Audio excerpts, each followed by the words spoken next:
So good evening, everybody, and welcome to the August 2022 session of the Richmond Art Gallery's Artist Salon series. My name is Kathy Tycholis. I am the Richmond Art Gallery's Public Programs Coordinator, and on behalf of the Richmond Art Gallery Association, I would like to welcome you to this program that takes place on the ancestral territories of the Hunkaminam-speaking peoples. These are the people that made their homes along the lands of the Fraser River. So thank you everyone out there for joining us from wherever you're zooming in from. In a few moments, I will welcome our guest, Corrie Jackson, for a presentation and a Q&A session with you. But before we begin, I just wanted to have a few housekeeping notes for those of you who might not have used Zoom in a while, as well as for those of you who might be new to the Artist Salon. So for the Salon, this is a program that is a monthly series of talks by artists and art professionals held on the last Wednesday of each month. The goal of this program is to offer visual artists a mix of professional development tips, community building, and inspiration so that you keep on making and growing in your own art practice. The Artist Salon does also exist as a Facebook group, providing resources for artists mainly within the Lower Mainland, with posts about artist calls, professional development opportunities that might be coming up, local arts events, as well as a space for you all to connect with each other. So you can find out more about the Facebook group, as well as seeing past sessions of the Artist Salon that have been recorded on the Richmond Art Gallery's website at richmondartgallery.org. And I will throw that up in the chat once I'm stopped talking. Right, so with housekeeping out of the way, we are ready for an exciting guest talk tonight. I would like to introduce our guest, Corrie Jackson. Corrie is the RBC Senior Curator, managing the growth and oversight of the RBC Art Collection, which has been growing since 1929. She oversees the International Art Collection team, developing strategy and engagement surrounding RBC's support of the visual arts. A graduate of the Master of Visual Studies Curatorial Practice Program at the University of Toronto, Jackson's curatorial interests focus on cross-generational dialogues and developing the role of collections as accountable and inclusive narratives. I'm so excited to have Corrie as our guest tonight. We so rarely get guests from out of province, as I was telling her, so I really appreciate Corrie staying up late tonight in Toronto to join us here on the West Coast. As also speaking for myself, who's really only worked in the nonprofit art sector, I personally know very little about the world of corporate art collections and how they operate. So I thought Corrie would be a great guest for all you artists out there and curators out there, as you're also looking for more information and just more opportunities that exist in the arts. So I thought Corrie would be a great guest to teach us all something about her experiences, to share with us. And I'm so glad that you were open to being our guest tonight. So for the format, Corrie will first, as I mentioned, lead the presentation, give us some background and info about what she does as part of her work. And then we'll leave sort of, some time for questions from all of you. And again, throw those questions in anytime throughout the session and I'll get back to them later on. And I will read them aloud for everyone. So in case you are using a screen reader, you'll be able to join in the questions as well. So all of that out of the way. Corrie, again, I just want to thank you so much for being here. And Thanks so much. You're welcome. I'm going to disappear now and let you. Okay. Amazing. Thank you so much, Kathy, and also to Melanie, who's helping administer the talk. It was an honor to be invited, and I'm really looking forward to sharing more about the world that I work in, corporate collections, and a little bit about how I got into this role, what it is that corporations and in particular the Royal Bank of Canada do in the visual arts space, how we do it, why we do it, and share a little bit of the work that we collect and install and get to share with employees and clients. So I'm going to share my screen and start the presentation. As was noted, I'm going to talk for about half an hour, 40 minutes, and then go into a Q&A. So I'm really excited to hear questions.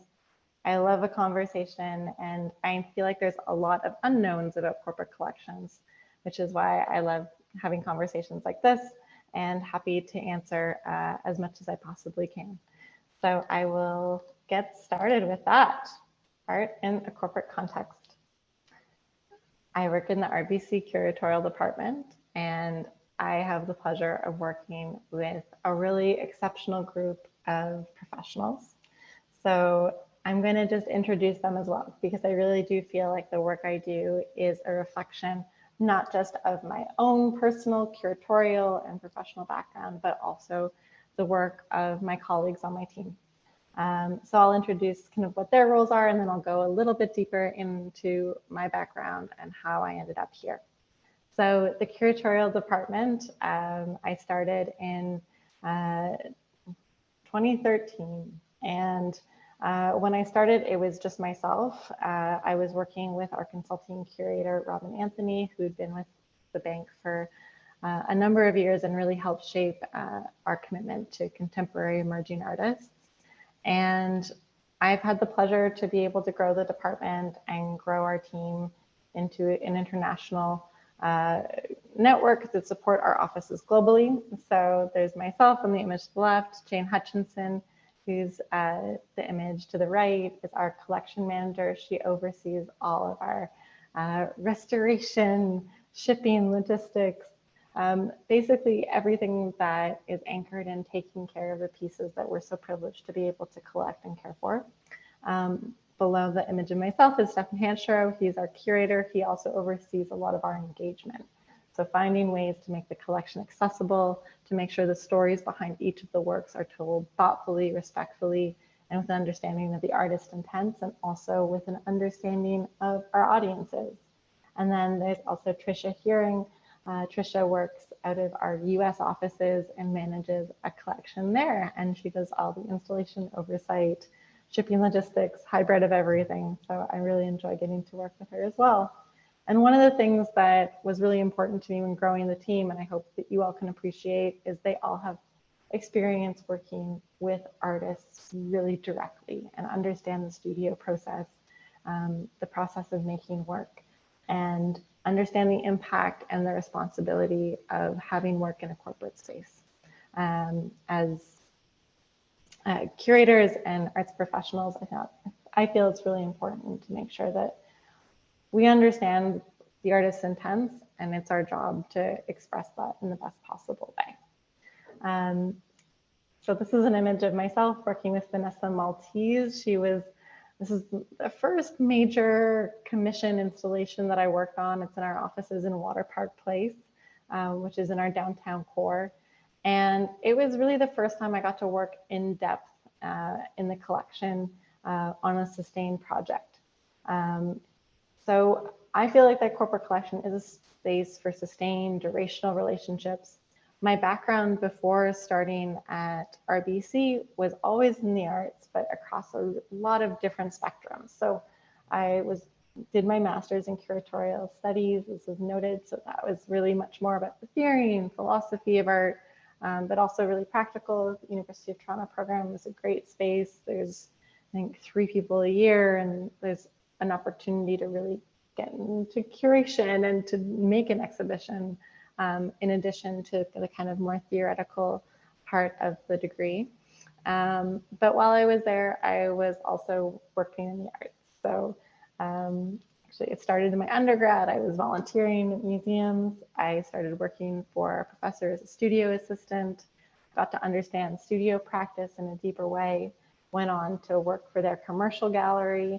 And then from there, also started an internship, and then followed by working for a few years at Sotheby's, when Sotheby's Canada still had auctions, which was really, really fun because it gave me an understanding, not just of the contemporary, which was really my interest. My undergrad was in studio art and art history, and I was making work with a collective and really interested in material practice. I was also a studio tech at the university, and I was really interested in that making side. When I started working at Sotheby's, I got very interested in the role of storytelling and what kind of narratives and intents of an artwork last over time, especially working with collections that have been built across different generations. I was seeing the impact art can have and how people live their lives, the stories, the conversations they have every day.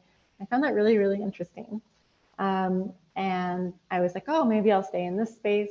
Anyways, Sotheby's ended up actually closing their offices in Toronto in terms of their auctions. They shrunk down. I went on to work with their CEO, David Silcox, who was also working on Artist Estates, which I loved. But from there, when I graduated, the opportunity at RBC came up, and I was like, well, I have experience from so many different backgrounds. I've worked on installations of work in museums. I've built collection databases. I know how to write about work historically, but I also love having relationships with artists directly and contextualizing their work in that way. And that was what I felt I brought to the role, was this kind of mishmash of understanding art over time, but also the importance of storytelling and how we bring art to different audiences.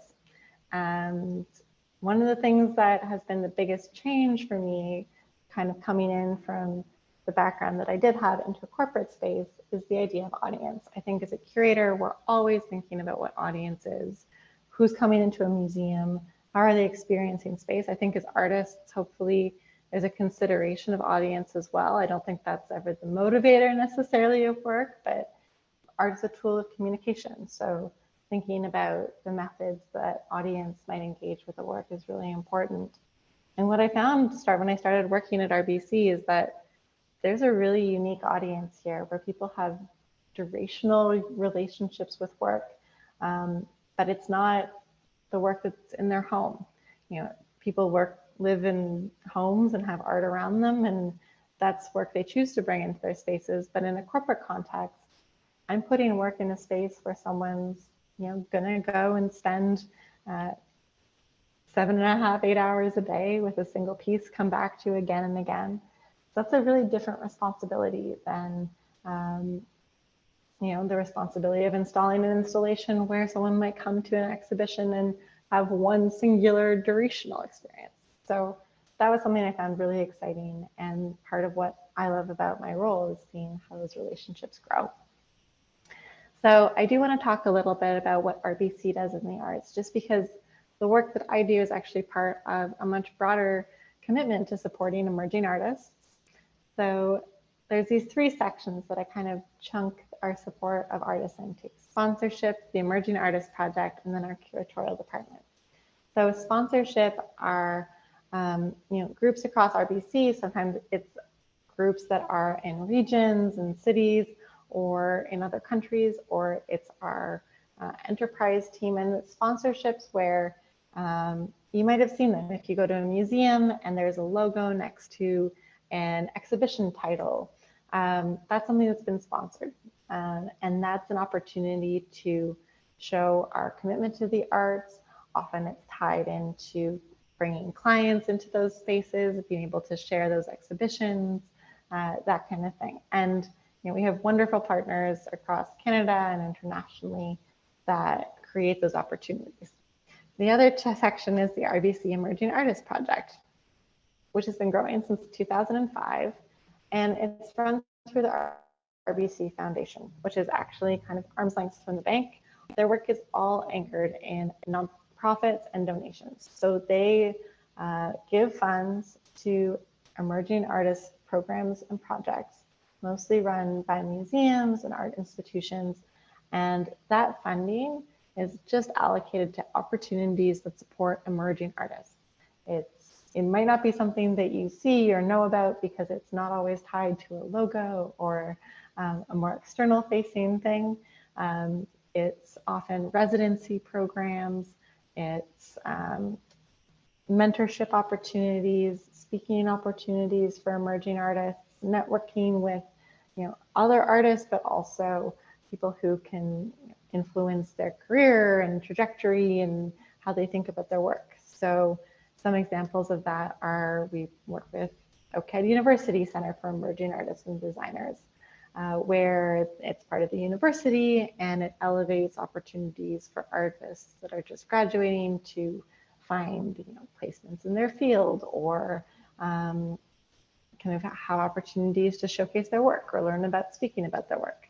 We work with the Inuit Art Foundation, The National Gallery of Canada is one of our partners, where our funding goes towards emerging artist acquisitions for their collection, as well as the Recreation Fund, which funds the recreation and proliferation of Indigenous knowledge through mentorship and training of that next generation within communities. So there's a lot of really wonderful programs that come out of that. It's a lot of where I learn about new artists, what's being made, and what are new ideas that are kind of coming across and coming through the world.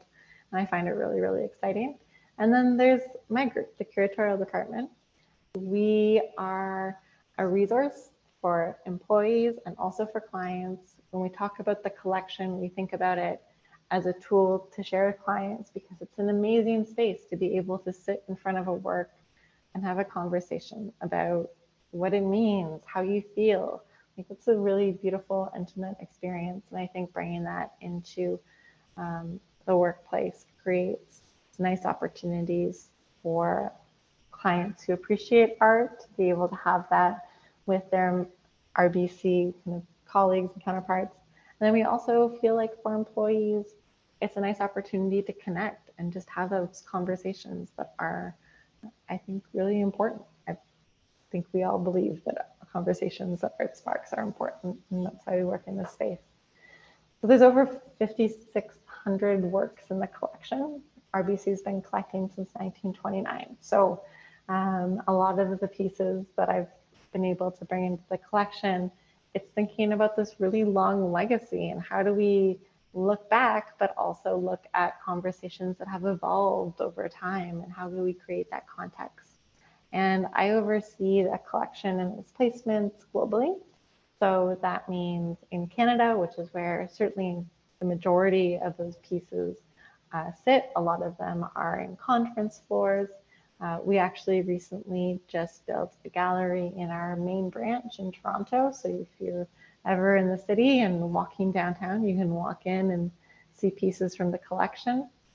I also do a lot of digital tours for different groups, nationally and internationally. But recently, I guess since COVID, I've done installations in London, New York, Minneapolis, Australia. I'm actually right now working on Hong Kong, Singapore, and Madrid. So we're kind of all over, but we really do try and focus on Canadian artist acquisitions and bringing Canadian artists into those spaces.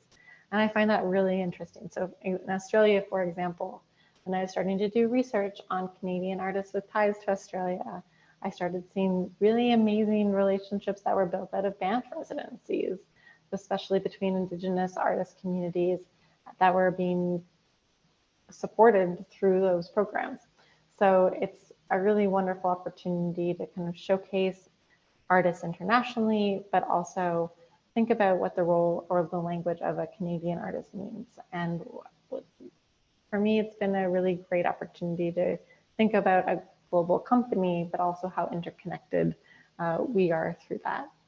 And yeah, we're a team of subject matter experts who are passionate about art, and we love bringing it to employees and clients. This is just a slide that kind of breaks down. I wanted to show you the Vanessa Maltese installed. It's one of many of the commissions we've done since 2015. We do try and commission pieces fairly regularly, but most of what we do is acquisitions of work that's already been made. I think it's really important to support a studio practice and art that is being generated out of the artist wanting to work through something. But we do try and do commissions when we feel like it's an opportunity to push an artist's work, help them work in a medium scale timeline that they're not used to, and also help us address sometimes spaces that maybe we aren't seeing exactly the right piece for in a commercial context. So we're able to work with an artist more one-on-one. This is just a little bit of a further breakdown into how my world breaks down, collection care, and then engagement. So when people ask me what I do, I feel like this is kind of how it divides out. A big part of it is just taking care of the collection and making sure the pieces that are already there are loved and that we're doing right by the artist. So whenever we acquire a work, we have an intake process. We go through things like copyright, biographies. We create texts for all of the pieces, and we want to make sure that we're speaking correctly about the artist's work. And that's a big part of it in the intake process, especially with things like video work, where, you know what, we might not have the same conditions as an artist might have created a work for in a museum context. But if we were to loan the work, how do we make sure we recreate that? When we do show the work, how do we make sure that it's to the best intents of the artist? Care and maintenance, we do a lot of review, restoration, cleaning, get on the ground in front of pieces and make sure that they're cared for over time. We have a lot of photo-based works, print-based work, works on paper that we do need to check on. We need to rotate and make sure that they're not overexposed, that kind of thing. And then we also move and circulate works. So you can imagine if you're working in an office every day, you might get a little bit bored if you see the same thing for, say, 25 years, which some employees, you know, stay in our offices for that kind of time. And it's really important that it be a space of innovation and conversation. So we do try and circulate work when we can. And then there's the engagement side. And that to me is where a lot of the curatorial work comes in, making sure there's really strong narratives between pieces. We want to share our collection with clients and interested art audiences. So doing presentations, tours, events in different regions where we're able to bring our collection. So for example, I bring works from the collection and install them at Art Toronto, which is an art fair here in Toronto, as well as Masterpiece London, which is an art fair based in the UK. And we bring pieces from the collection and share them with clients and audiences in those spaces. And then we also want to make sure there's a sense of pride and that the art scene is a part of the corporate culture. So whenever I work on programs or projects and I'm working on acquisitions, I work a lot with executives in different groups who really know who the audience is and what their corporate culture is.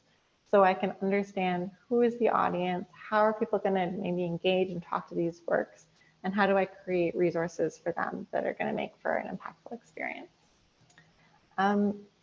A lot of people often ask, and I'm happy to go into this as a deeper conversation, how do you decide what you're going to acquire? There's a lot of art in the world, and we're lucky to be in a world where that's the case. But at the end of the day, when we bring into the collection, we really want to be as considerate as possible about. We're thinking about that audience, but we're also thinking about what's its role within a corporate collection. So thinking about RBC's vision and values. So what are the things that are important topics of conversation in our spaces? How do we want to make sure that, you know, the corporation's intents and the conversations that they want to foster are being expressed through the art as well? So, you know, I work a lot with our ESG team, environmental impact groups, and think about, okay, what are the conversations that you're having? Same with diversity and inclusion teams, our wealth management groups. What are the things that are really pertinent to you, and how can we challenge them, create discourse, make people uncomfortable through art? And I think that that's really exciting. We invest in high caliber artwork that becomes an asset of the think. So to me, and there is a difference between, you know, something beautiful and on a wall and art as an asset. Art as an asset means that it's on our books, it's something that we're investing in and committed to supporting, and that I do a lot of research into an artist's career trajectory, exhibition history, the network behind them, that is going to be something that will allow their work to maintain its status as an asset over time. So, you know, it really is artists who have a community around them that are written about, but also talked about by other artists. To me, that's a flag that this is an artist that's going to be making for the long term. And that's something I think a lot about when we do invest in our work. We acquire works by Canadian artists primarily. We want to make sure that it's reflective of innovative perspectives. So something that's maybe not familiar, something that's a little bit outside of what we've seen before, especially because we have a historical collection. When we think about, you know, different things like depiction of landscape, I think there's a lot of beautiful work that takes on approaches and ways of looking that are very similar to different generations past. And when we find and see things that challenge those expectations of how a landscape is depicted or how we understand ourselves in relation to architecture, for example, I think that's really exciting. And that's where we start to look and consider work for acquisition. We really think a lot about space and audience. Like I said, I can't say it enough, especially when I'm working internationally. Different, values, cultural systems are really important and a part of those conversations. And I think it was noted in my bio, but I'm also really interested in looking at artists across generations. We're so committed to supporting emerging artists, and I think that with that comes a responsibility to putting emerging artists into the context of who are also the artists that have influenced their works, mentored them, supported them, and how is their work an extension of that timeline. And that's something that you don't always see in a museum context or in an artist exhibition, but I think that it's a really interesting and exciting way to think about art over time. And there's an image here of another commission that we did by artist Rajni Pereira, and it was great to work with her because we brought her into the collection, gave her a tour of the space. She was able to meet employees, people that use the space regularly. And I was like, think about, what is your work? This was a series, the Traveler series that she was making, where she was depicting these figures in kind of a future state. And it was an opportunity, I hope, for her to think about the role of her work in a corporate setting, and also to challenge herself to create something that was over time that she wouldn't have otherwise. So this piece is on loan right now, but we're really excited to bring it back into our offices. Also note that we do loan work very regularly. Whenever a museum or institution requests work on loan, we do our utmost to honor those requests, especially for emerging artists. We try and acquire strong work by artists, and if they're getting their first solo shows, exhibitions, we want to be able to loan that work back and make sure that it's continually viewed by new audiences. This is just a few examples of our engagement. So I talked a little bit about the importance of storytelling to audience, and we do that in a lot of different ways, through presentations, Q&A sessions. There's like town halls that happen across different groups at RBC. A lot of them are digital, which has been really fun for us because we can share images of work.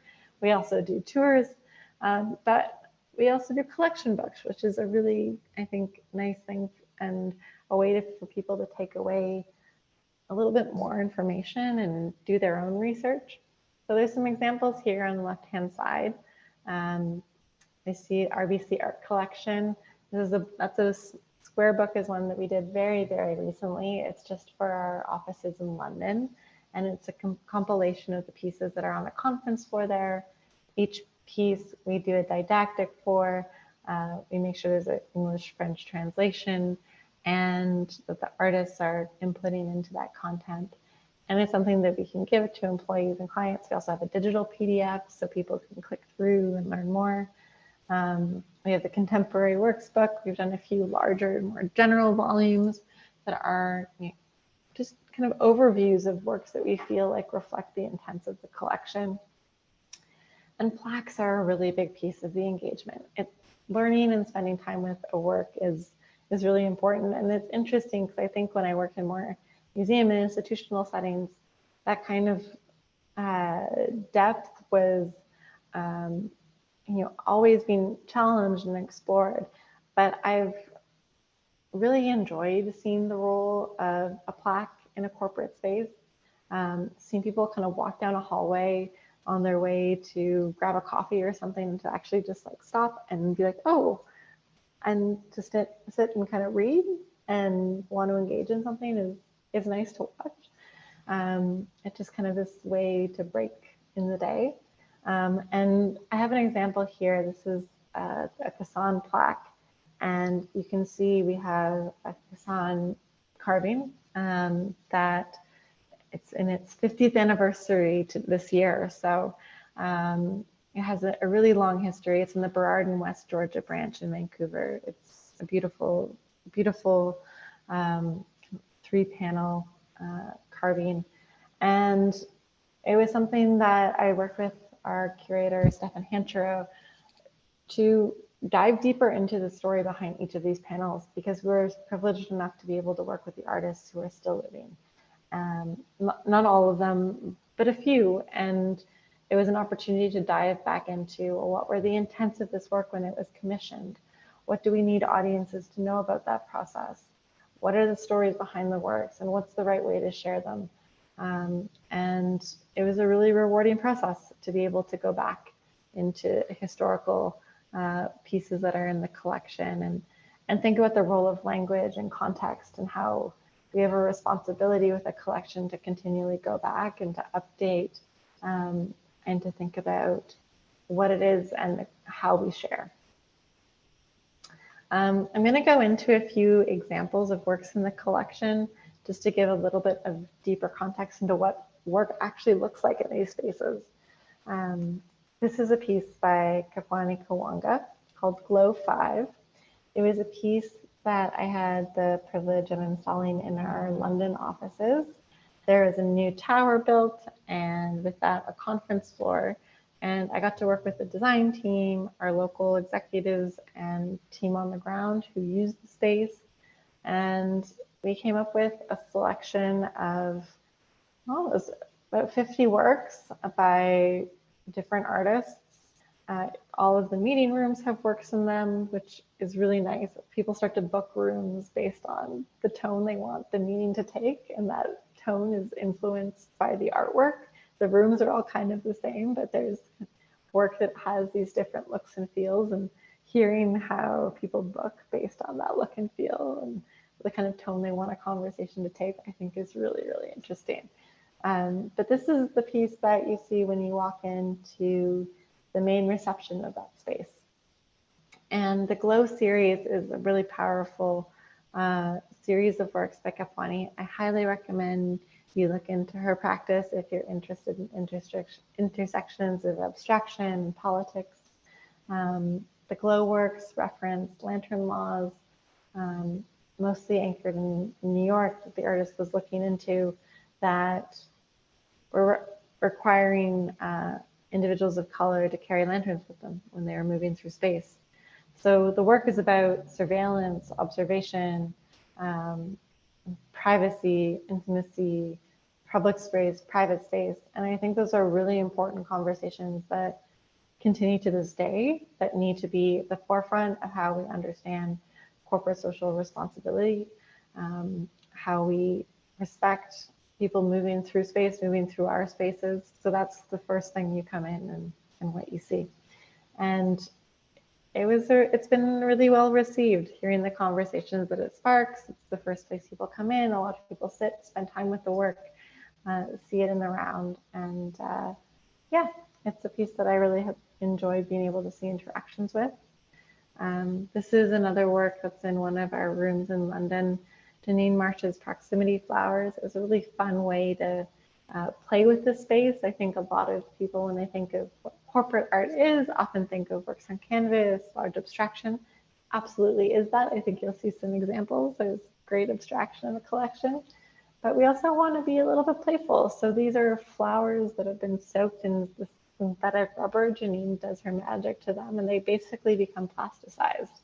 So we have this wall of beautiful plasticized flowers that I think are kind of a little more whimsical, light, and yeah, I think give it a different sense of joy, time. Our relationship to environment is also something that kind of percolates whenever I spend time with these pieces in space. And it's been nice to hear about people's different interactions and yeah, what are just the first things that come to mind when they spend time with these pieces. This is another loved work in the collection that we acquired recently, Darcy Bernhardt's Daydreaming About Ice Fishing. Darcy is a brilliant Inuk artist. Their work explores both abstraction, which is what you see here, as well as more figurative representation, usually taken from images or photographs of their upbringing. And I love the title of this work, Daydreaming About Ice Fishing. This piece isn't installed in Canada, so I feel like I get a lot of questions about ice fishing whenever I talk about the work. And it's a piece where it actually, for people who maybe don't have a lot of experience with abstraction, thinking about the image itself, but then the titling, it creates this relationship of something really sensory and the power of abstraction, I think, to create a sensory experience. So, you know, when I first walked and saw this piece at Art Toronto, it was being presented by the Inuit Art Foundation there. I saw it and it felt like it was quite visceral. There's almost like a crunching feeling to it. The colors were really vibrant and they're blues and pinks. And then when I read the title, the red in it totally changes. And that crunching feeling, it's not tinfoil, it's snow, because it kind of felt like tinfoil too. I wasn't sure. And yeah, it's interesting to kind of see how that comes to life. We have it hanging close to Rita Latondra, who's a really senior, exceptional artist, actually just passed away, who was really influential to Darcy, and I know it was important to them to see their work in relation. This is a piece, Moonglow, from 1969. And then Megan Rooney, this is a piece called Memorial Park at Sunset. I love this work because it actually looks out onto a little bit of green space. They're an artist that's based in the UK, and this is in the UK offices. And when we do these installations, you know, we are acquiring Canadian artists, but Canadian artists also live abroad or have relationships to art institutions, residency programs outside of Canada. And Megan's one of those artists who was working in Canada for a long time. She's now living in Berlin, but had also spent quite a bit of time in London, has a gallery there. They're able to support a local gallery as well, but still a Canadian artist. And yeah, I'm gonna wrap it up there, just because I see we are close to at time. I'm really looking forward to your questions. Great. Well, thank you so much, Corrie. I mean, the thing that really struck me is how much you care for the art and the artist. Like that really does come across just in the way you talk about it. And I think also maybe knowing you have a background in making art yourself, like knowing what that process is like and what artists go through to make their work, I think is something that more curators should have. I just think it informs their practice so much more as opposed to just reading about it. Yeah. I think, you know, there's a reason why I don't make art anymore. I love doing it, but I saw that I was more interested in the stories between the work. Like I would get excited and make work in response to things more than it would be just for myself. And that's me. But I think curatorially, it's important to really, even just materially, I find it really helpful when I'm doing things like reading condition reports to know the process of how something gets made, that an artist's choice is going to be based on different factors, resources available. It's helpful for sure. Yeah, great. Well, and your passion for that really comes across. So I want to thank you on behalf of all the artists that you represent in your collection. But I do want to get to people's questions. We have a few in the Q&A, and I also had a few that were emailed to me earlier. So, and if anyone else has more, please feel free to put them in the chat or the Q&A. So first from Lori, do genres play a big part in corporate art collections, as in landscape versus figurative versus abstract? You know, I feel like when I work on installations or programs, we often start with a really broad thematic. So sometimes it is something as broad as landscape, but then the way that it actually plays out, I think is always really interesting. So for example, with those London offices where a lot of the works I just showed you, we started off with a conversation about the role of Canadian landscape, because what was known at the time about Canadian art by the audience there was really more around Group of Seven, Canadian landscape painting. So I said, okay, well, this is a starting point, but let's talk about what landscape is today. Caponi's sculptural work references moving through space. That's a relation to landscape. Darcy's abstraction is about our relation to landscapes through this active ice fishing, and our relation to nature that way. So there is kind of overarching thematics. I don't know if that becomes so much of an aesthetic thematic as a tool for how we're going to talk about the pieces together in conversation. I do think it's important to have a bit of an anchor, especially like I'm not there talking about the work every day. It's really important for my colleagues to feel like they have a starting point, and yeah, thematic is helpful in that way. Just connected to that, this was a question I had emailed in from Maria. Is RBC interested in collecting works in digital media? And if so, how is technology obsolescence managed? That's a great question. We've been collecting digital works, I think since about 2003, before my time for sure. Like I think when I started, there was a VHS video piece. So digital work is definitely a part of the collection. One of the things that I really had the pleasure of working on was thinking about archive. When I started at RBC, a big part of my role was, not acquisitions, but rather collection management. How do we care for these pieces? So I work with, or I have worked with VTape, which is an organization here in Toronto, and they do a lot of our digital archiving. So what they do is they take digital work in any format. It can be that VHS tape, CDs, USBs, hard drives, and we actually take that digital content and transfer it to LTO tape, which is basically putting that digital content back onto a film strip. LTO has a 50-year lifespan minimum, which is much more than a USB, I'll say that. And that becomes our archive. So when we do an intake document with an artist, if it's a video work, we let them know. We have conversations also about technology and obsolescence.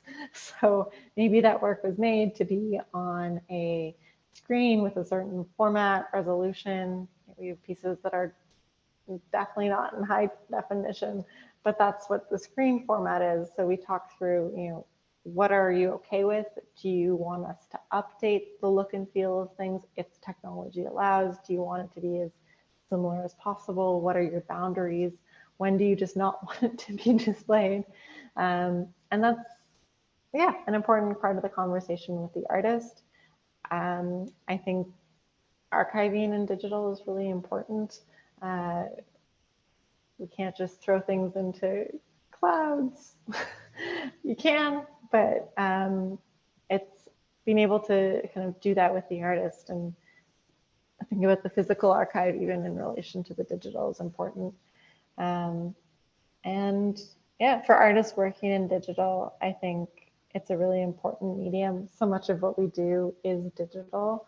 So it's important to think about what are your intents for how that work is engaged with.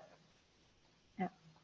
Mm-hmm. Just playing off that in connection to digital, I see a question from Fatima asking about NFTs, and if you just plan on acquiring any of that, and then maybe I'll let you answer that because then I have a question about ephemeral works as well.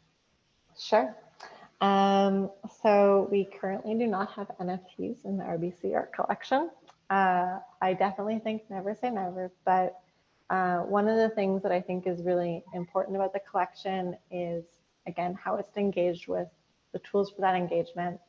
And also when we're looking at work that is to be engaged with over time, I think an artist's intent through the media is really important.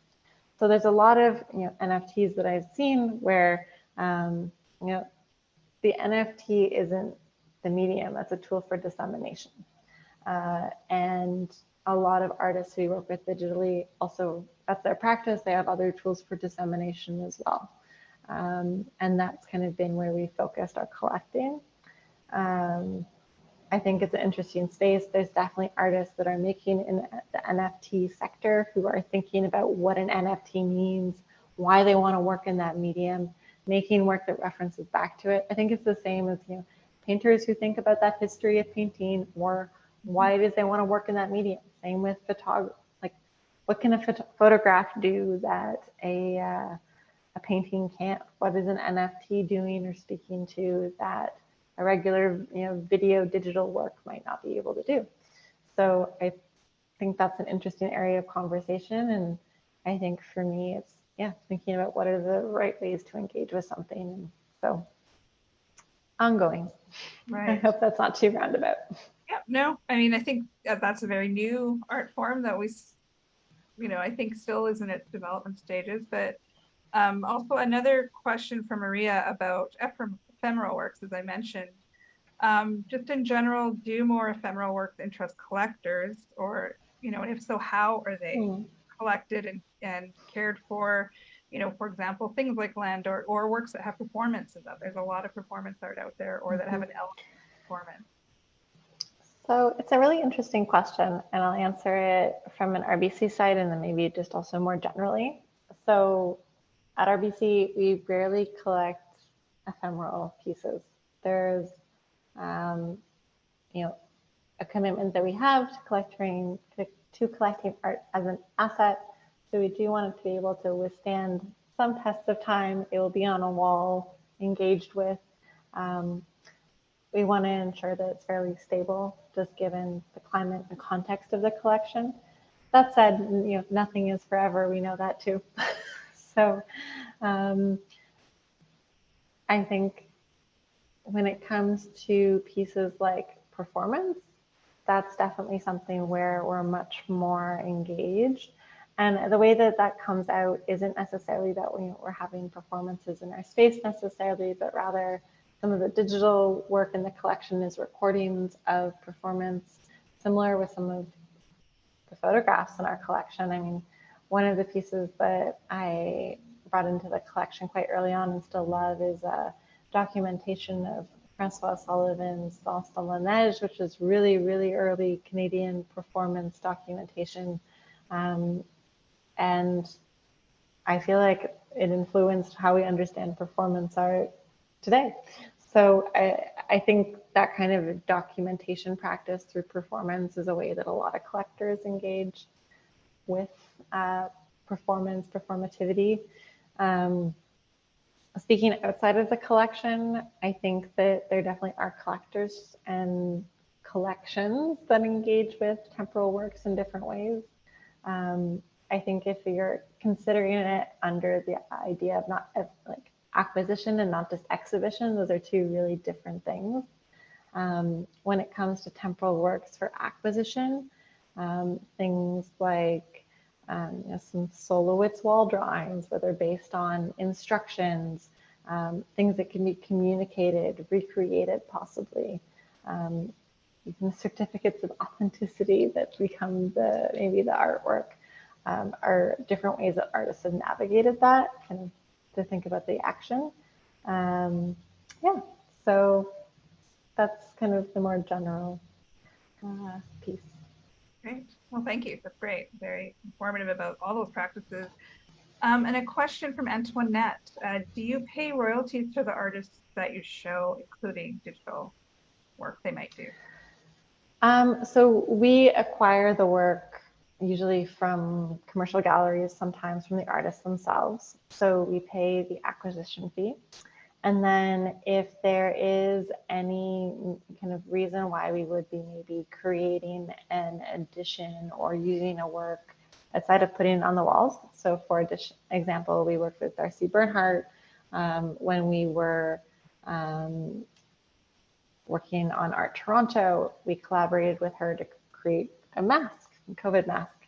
And there was royalties and image use fees paid in that context. So definitely take a look at CARFAC if you're an artist and thinking about rights, image use, royalties.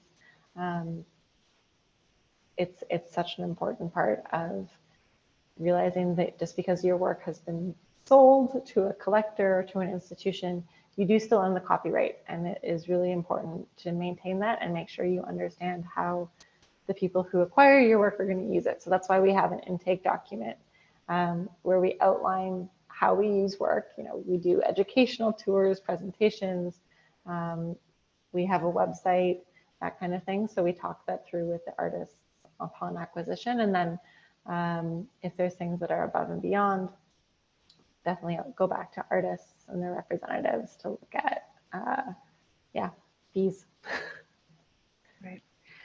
Well, that ties into I can see a few different connections that are all related in terms of how you find artists. So Michelle was asking, how do you look for artists? You mentioned Art Toronto, Show London. Do you ever welcome submissions? Ludmilla asked, do you ever attend artist studios for acquiring pieces, or how would that come about? Catherine even asked about, do you find artists on Instagram or Etsy? So basically, I think they're all asking the same question. Yeah, how do you find them? Okay, very good question. A lot of where I find artists are actually recommendations from other artists. That is the value of the social network that is not Instagram or Facebook. Whenever I am in a city, I try and spend time in the studios of artists that we've already collected. I feel like it's nice to kind of understand how their practices evolve and try and look to them for recommendations. A lot of them teach. I do spend a lot of time online, like recent graduating exhibitions for art schools, taking a look at what's coming out. I end up following those artists, maybe follow on Instagram or whatever. Not necessarily acquiring them, but like to see where they're going over time.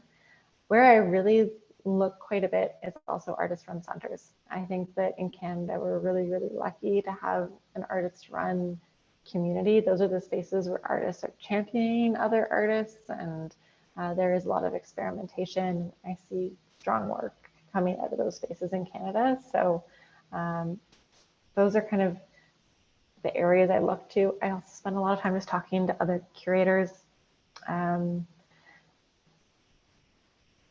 Yeah, always looking. We don't take like general, unsolicited emails for acquisition usually.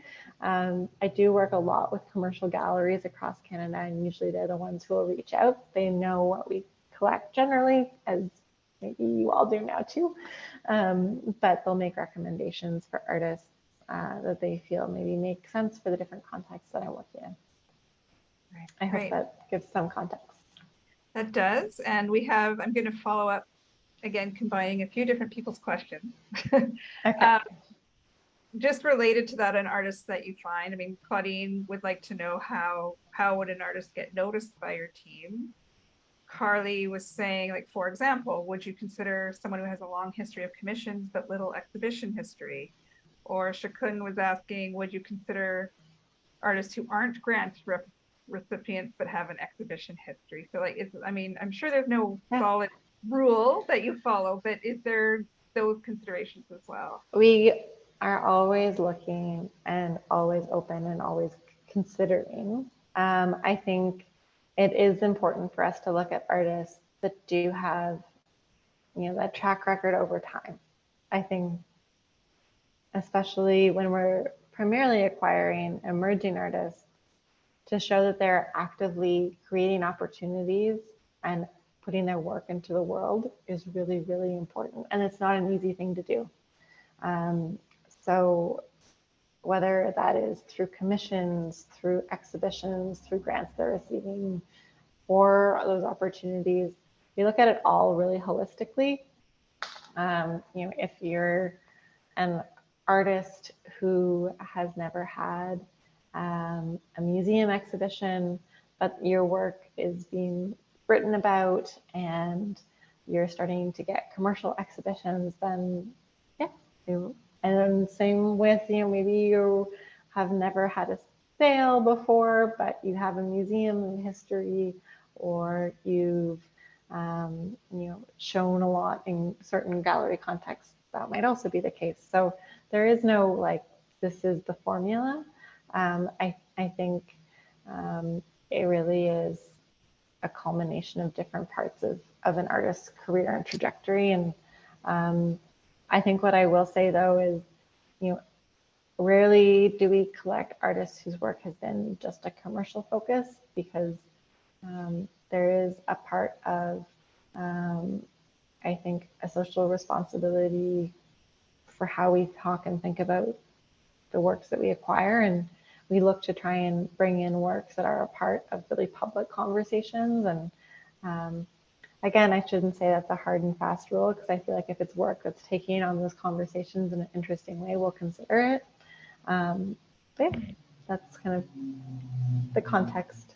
Right. Great. Well, it leads into a question from Lori that came up early when you were first talking about, I guess, your role, your interest as a curator and equitable representation. So Lori says equitable representation of BIPOC and female artists has been mentioned. What about disability equity? It certainly is a part of the artists that we're looking at. And I think one of the conversations that's ongoing is also how much are we asking of an artist to know about themselves as makers as we're considering their works. But we've definitely have a number of very recent acquisitions and acquisitions historically that are by makers with many different backgrounds. So it's a really, really good question. I think that it's a part of how we're also navigating, even when it comes to female artists, BIPOC artists, when we install work on the walls, what's our responsibility to being respectful to the work being the work, and what's the responsibility of showcasing or speaking to an artist's individual personal background. I think it's a conversation that many different spaces are taking on right now, and but it's a really good question, and it's also, I think, on the forefront of everyone's minds. I think for me, a big part of it is the work on the walls need to represent our employees and our clients, and that is a very broad and diverse group. I think there's 90,000 employees at RBC, and our clients are across Canada, so we need to make sure that the work is reflective of individuals across the board. Actually, I did even see in the comments that someone is an RBC staff here, so hello. Yeah. I also, they mentioned many giant-sized canvases. There are historically many large canvases. We do try and push beyond that once in a while, but yeah. Yeah, and connected to that, someone else was asking about the individual RBC branches. So is there, does the branch manager decide that? Is there a mandate? How does that come about? Yeah, no, that's really interesting. And actually, we've been doing more in branches slowly. There's many branches though. So the way that the branches function is, the art that we put in our offices, a lot of it is high security, high context. We need to be able to rotate it, access it regularly because we do loan pieces. But in the branch setting, we are working to bring more art into those spaces. And then we also have a design team that is looking to find ways to collaborate more with edition prints and create available options for the branch spaces. So it's actually a design team who are art enthusiasts and wonderful, who do a lot of the work with the branches in what goes into those spaces. I'm not as involved in the branches. The branch that's around the corner from me doesn't have any artwork from the collection in it, but it's definitely something that we've been addressing. If you go in again to our new branch at 200 Bay, it's the first kind of recent branch. We've really gone in deep and done a major installation in client meeting rooms and general spaces. We also just did one in Montreal.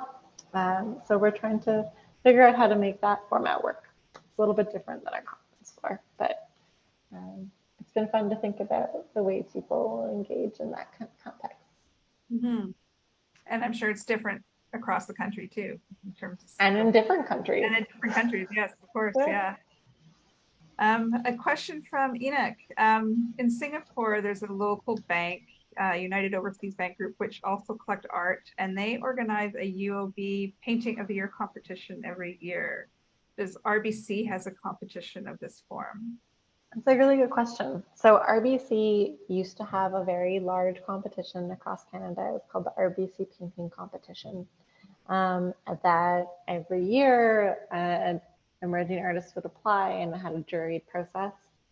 That program was actually sunset recently, and the focus went back to supporting museum programs that could offer similar opportunities, but that really understood the needs of their local emerging artist audiences to create those prizes, awards, acquisitions, exhibition opportunities. So we don't have one kind of net competition or award, but rather we go back to the institutions across Canada and internationally. I feel like they know what artists need best. That's, but I also definitely understand the importance of things like prizes like the UOB Painting of the Year Award, because it does give an extra level of visibility. So, but no, we don't have a competition. Right. And I know things have changed and will continue to change with RBC in terms of programs or funding, sponsorship, all that sort of thing. Absolutely. And I definitely recommend for anyone who does work with arts institutions to take a look at, there's a website, rbc.com/visualarts, and from there you can link into the foundation page. And if you work for an organization that does support emerging artists and is nonprofit, you can apply for funding. So I'd really recommend that. It's an important part of the work we do, and I find it really, impactful. Great. Well, I don't see any more questions, and we're at 8:04, which is like perfect timing. So I'm going to assume you answered everyone's questions out there, but you did give a very thorough presentation, so thank you. I think you answered all our questions. I see one more question about age equity. Sure, go for it. I'm just going to flag, because actually the Emerging Artist Program, age equity is a really important piece of how we think about the arts. I feel like because we are emerging artist focused, there's a lot of assumptions around what that means, who that is, what that group segment is defined by. It's not a youth segment, it is emerging. So the way that's been defined by the foundation does not have age parameters around it. The way we think about it within our collecting is not defined by numbers. It's more trying to find, we define that as artists in the early stage of their careers, which means kind of the first 10 years of, or first 5 years of exhibiting. But definitely feel like it's an important and conversation that should be super ongoing and active. So yeah, I just wanted to flag that because it is important. Yeah, well, thank you. That's good to know. Because I think the artists might not necessarily see the gallery side of things of us that work with artists, and how that would come about. So I think too, if you're an artist wanting to do something like the mentorship program or residency research, definitely look into your local gallery and see how RBC might connect with that, with your program, with your emerging artist program. So thank you. No problem. But everyone is now in the chat saying thank you. So thanks for listening, and thanks for the invitation. It really meant a lot. It's nice to be able to talk about this, and I hope any artists in the audience will feel informed about what it is we do and think about the very special audience that is a corporate art environment. Yes. Well, it was, I definitely learned a lot. I'm sure our audience did. So I really want to thank you for sharing your time with us and being so open about everything and clearing everything up. So I think we'll tune out for tonight. And just a reminder, you can join us online next month, where we'll have a different guest artist, and you can find all that info on our website as well. But meanwhile, thank you everyone so much for joining us tonight. We really appreciate it, and the support of your program. And thank you so much, Corrie, for a great talk. My pleasure. Thank you, Kathy. All right. Good night, everybody.